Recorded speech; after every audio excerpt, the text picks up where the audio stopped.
What if everything you thought you knew about Abhimanyu and the Chakravyuha was just the beginning? We all know the name, the tragic hero, the young warrior who fought against impossible odds. But the story we've been told is often just a fragment, a simplified version of a much deeper. Today, we're not just retelling a story. We are diving deep into the untold layers of strategic brilliance, the heartbreaking sacrifices, and the tactical masterclass that defined this pivotal battle in the Mahabharata. Forget the snippets you've heard before. For the first time, we will witness the full, unadulterated story of Abhimanyu's legendary stand. We'll uncover the hidden maneuvers, the agonizing decisions, and the true extent of his genius that history books barely touch upon. Prepare for a revelation that will change your perception of this iconic warrior forever. To understand the tragedy of the 13th day, we must first feel the crushing weight of the 12 days that preceded it. The Kurukshetra war was a relentless meat grinder. The ground was soaked in the blood of kings, soldiers, and brothers. The Pandavas, despite their righteousness, were struggling. Bhishma, the grandsire, had fallen, but the Kaurava army was still a formidable force. Their commander, the brilliant and ruthless guru Dronakarya, was under immense pressure from Duryodhana. The Kaurava king was frustrated, his victory seeming ever more distant. He needed a decisive blow, something to shatter the Pandava morale and capture their leader, Yudhishthira. This desperation became the seed of a diabolical plan, a strategy so complex and deadly, it was considered a weapon of mass destruction in ancient warfare. The Chakravyuha. The Chakravyuha, or the discus formation, wasn't just a military arrangement. It was a living, breathing labyrinth of death. Imagine a massive spinning wheel of soldiers, several layers deep. Each layer was a wall of the greatest warriors of the age, constantly rotating, making it impossible for an enemy to find a fixed entry or exit point. It was a fluid, dynamic trap. Breaking through one layer was a monumental task, but as you did, the formation would close behind you, sealing you inside, cut off from your army. The deeper you went, the stronger the warriors became, and the tighter the trap grew. Its design had one specific fatal flaw for any attacker. The knowledge of entry did not guarantee the knowledge of exit. Only a handful of warriors in the entire world knew the complete secret of the Chakravyuha, and on this day, the Pandavas' greatest weapon, Arjuna, was not one of them. Dronakarya, with the full might of the Kaurava army including Duryodhana, Karna, and Ashwathama, set the stage for a checkmate. As the sun rose on the 13th day, the Pandavas gazed upon this terrifying, swirling vortex of an army. Panic began to set in. Arjuna and his charioteer, Krishna, had been deliberately lured to a different part of the battlefield, fighting a diversionary force. Yudhishthira, the prime target of the formation, was exposed and vulnerable. The Pandava generals looked at each other in despair. None of them knew how to break this code. And then, a young voice cut through the silence. It was Abhimanyu, the 16-year-old son of Arjuna. A legacy forged in fire, he was the nephew of Krishna himself. He stepped forward and made a fateful declaration. He knew how to enter the Chakravyuha. He had overheard the secret while still in his mother Subhadra's womb, as his father Arjuna explained it. But just as Arjuna was about to explain how to exit, Subhadra fell asleep, and the lesson was left incomplete.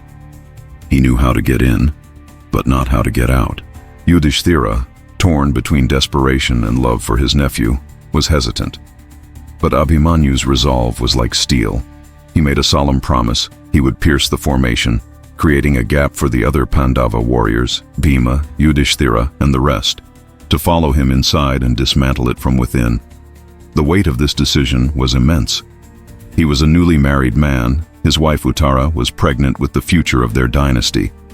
Yet his loyalty to his family, his dharma as a warrior, was unwavering. He chose to face the impossible maze, knowing there might be no way out. The plan was set. Abhimanyu would lead the charge, and the others would follow, protecting his rear and keeping the entry point open. It was a desperate gamble, a hero's commitment to a near-certain doom. With a roar that echoed his father's might, Abhimanyu charged. His chariot cut through the Kaurava ranks like a lightning bolt. He was a whirlwind of skill and fury, a prodigy in his prime. The first layer of the Chakravyuha, defended by powerful warriors, crumbled before his assault. He was a storm, unstoppable, his arrows flying with impossible speed and precision. He penetrated deeper and deeper, creating the promised breach. But as he looked back, his heart sank. The gap he had created had been sealed. Jayadratha, the king of Sindhu, blessed with a boon that allowed him to hold off all the Pandavas, except Arjuna for a single day, had blocked the entrance. The other Pandava heroes fought furiously, but could not break through. Abhimanyu was alone. He was trapped inside the labyrinth, surrounded by the deadliest warriors of the enemy army. What followed was not a battle. It was a testament to the human spirit against overwhelming odds.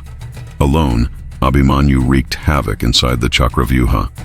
He defeated Drona, Karna, Duryodhana, and countless other great warriors in single combat, forcing them to retreat. He was a one-man army, a force of nature. But the Kauravas, shamed by their inability to defeat a 16-year-old boy, abandoned all codes of war. Their tactics turned from strategy to brutality. Karna, on Drona's instruction, shattered Abhimanyu's bow from behind. Another warrior killed his horses. Another destroyed his chariot. Now on foot, disarmed and alone, he grabbed a chariot wheel and used it as a shield and a weapon, continuing to fight with primal fury. He was no longer just a warrior. He was an idea, a symbol of pure, unyielding courage. But even legends can bleed. Surrounded by 7 of the greatest Maharathis, who all attacked him simultaneously, an act explicitly forbidden by the rules of combat, the young hero finally fell. His valiant fight to the very last breath, a tragic end to a brilliant life, marked the darkest moment of the war. The news of Abhimanyu's death hit the Pandava camp like a thunderbolt. The grief was immeasurable, a wound from which they would never truly recover. When Arjuna returned that evening and learned of his son's fate, his sorrow turned into a terrible, all-consuming rage. He learned of Jayadratha's role in blocking the other Pandavas and made a devastating vow. By sunset the next day, he would kill Jayadratha, or he would immolate himself in fire. The death of Abhimanyu changed the very nature of the war. It stripped away any remaining pretense of honor and turned it into a bitter, vengeful bloodbath. The moral lines were irrevocably crossed by the Kauravas, sealing their own doom. But beyond the war, beyond the rage and revenge, Abhimanyu's legacy was cemented. He became an eternal symbol of unparalleled courage, youthful sacrifice, and the ultimate warrior spirit. He is a reminder that some victories are measured not in survival, but in the valor with which one faces an impossible fight. His story isn't just a myth, it's a timeless lesson in bravery and the tragic cost of war.